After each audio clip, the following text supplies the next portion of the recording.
నమస్కారం అందరికీ. మీరు ఆధ్యాత్మిక అన్వేషణలో ఉన్నారా లేదా మాయాజాల వాతావరణంతో నిండిన ప్రదేశాలను సందర్శించాలనుకుంటున్నారా?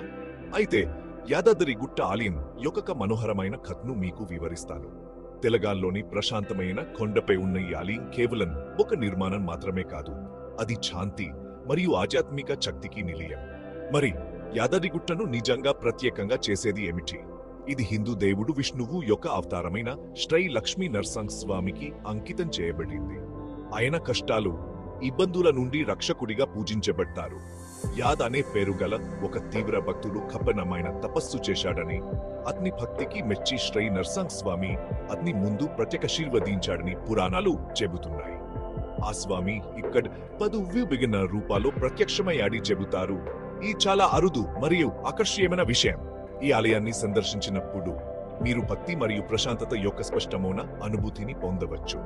మంత్రోచ్చారాలు, మోగే గంటలు, ధూపం వాసనలు మిమ్మల్ని మరొక ప్రపంచానికి తీసుకెళ్లే అద్భుత వాతావరణాన్ని సృష్టిస్తాయి. అంతేకాదు, ప్రతిరోజు వేలాది మంది భక్తులు తమ నమ్మకాన్ని మోసుకుంటూ కొండెక్కి ఆలయం యొక్క పవిత్రమైన ప్రదేశంలో ఓదార్పు పొందుతారు. ఆ ప్రయాణమే ఒక ఆధ్యాత్మిక శుద్ధి. కాబట్టి మీరు ఆధ్యాత్మికలలో లేయా